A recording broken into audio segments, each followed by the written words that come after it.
earlier today. How worried are you that your region is heading for Tier 3?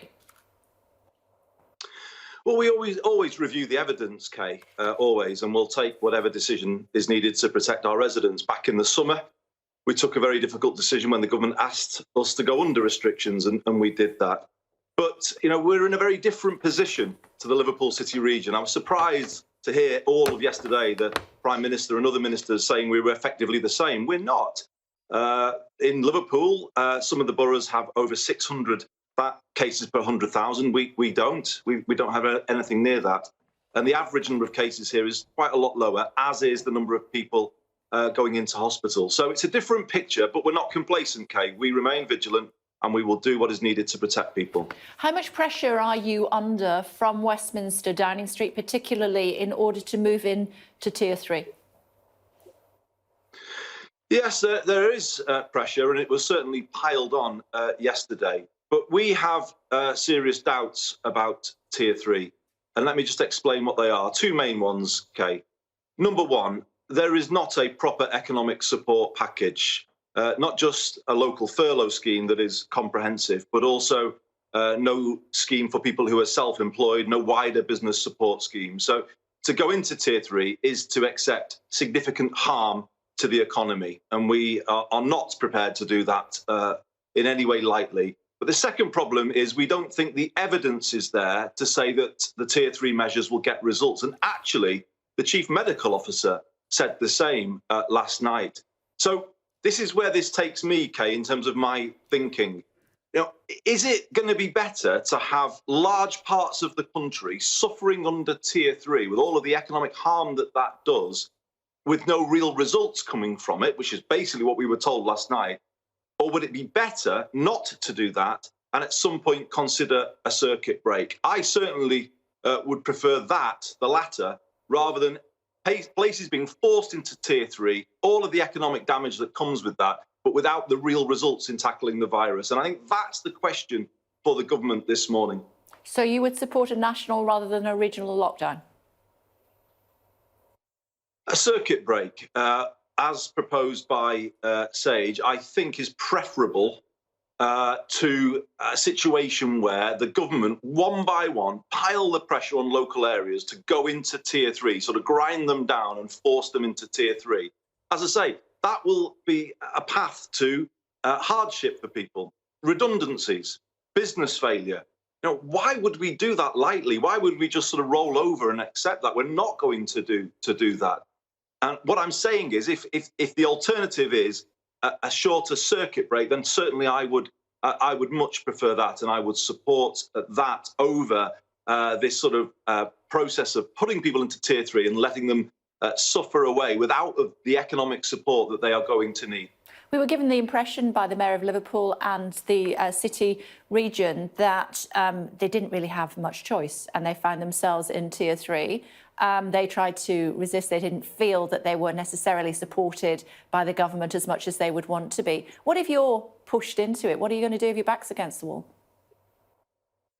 Well, I think they're right, because I obviously have been privy to some of those conversations. They were given no choice. I think that's really important to say. It was conceded in our meeting with Downing Street that we were in a different position to Liverpool. So I am slightly frustrated at some of the language they came out with yesterday. And having put in our proposals to the government over the weekend, we didn't hear anything back, and we were just told we were in Tier 2 yesterday. So there was no negotiation, no real engagement. So I don't know. That's a strange way, I think, for the government to go about things. We are in a serious situation, but the question is, what will most work whilst causing the least damage to the economy of the north of England? And I think the whole construct of Tier 3, without that proper economic package coming with it, is going to level down large parts of the north if we just go with it. Yeah. And that is why I am arguing back against it this morning. The government either changes the support it provides or it considers an alternative route. And I think that basically is where we're at this morning. Yeah, I'm asking, I suppose, on behalf of my viewers in Greater Manchester this morning, if their mayor is forced by the government to go into tier 3, what will he do? Will he push back and say, I'm not going to do that? Or will you accept it? But I believe it's within your jurisdiction to say, yeah, but I'm not going to close the bars, and I'm not going to close the pubs, and I'm not going to close the gyms. You can make that decision on a regional level. Is that your understanding as well? And if so, is that what you would do? Well, I would say to the residents of Greater Manchester, it's not just me alone. I'm meeting with the 10 council leaders this morning to discuss the situation, and we will give it very careful consideration, and particularly the seriousness of the health situation. We want measures, Kay, that are going to work. If we do them, if we take the pain, at least let's get the results. And the Chief Medical Officer told the country last night that tier 3 was pain without results, and we're not in favour of that kind of approach. So we will discuss it, and we'll discuss it carefully. And we will do what's right for Greater Manchester and its residents. What we don't think is right is to just cave into the pressure from the government, accept tier 3, and then expose our residents to all of the hardship that would come with that. So, we will stand our ground. We act on the evidence at all times.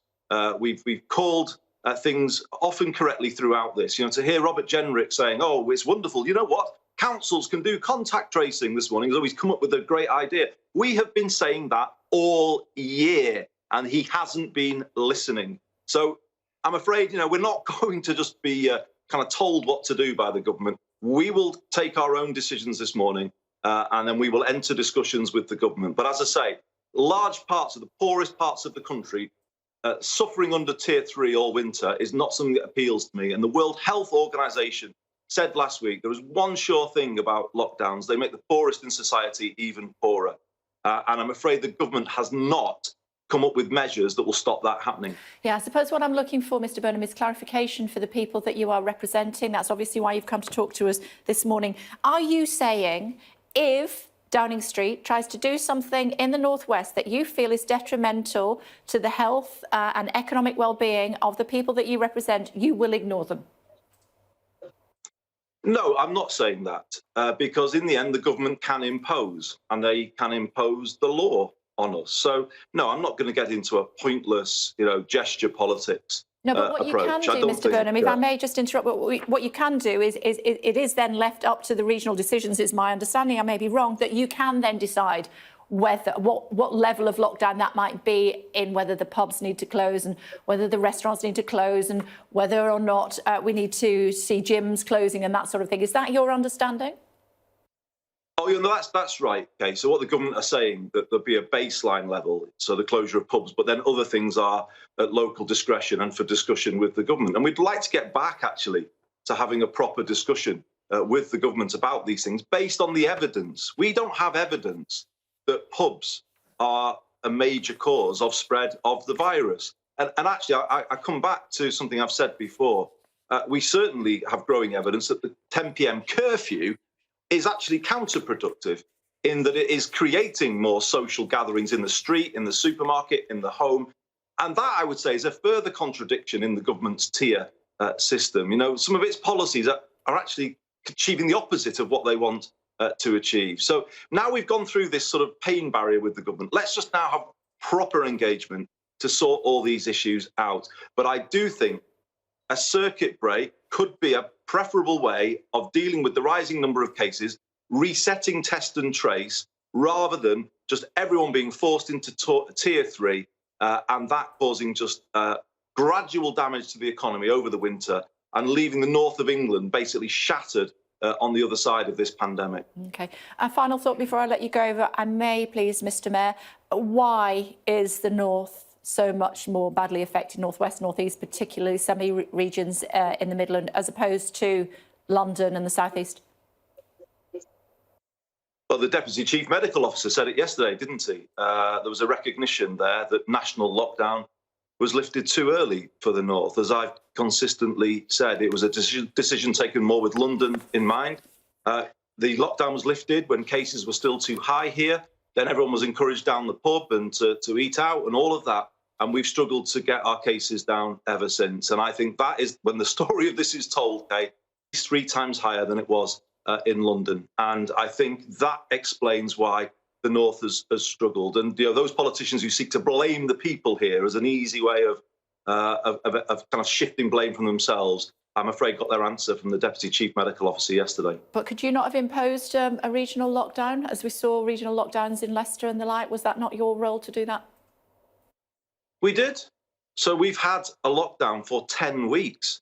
And so the idea being kind of put out yesterday by the government that we are somehow weak and we won't take the tough decisions. Well, I'm saying we took them 10 weeks ago, and our residents have been under tier 2 style restrictions for all of that time.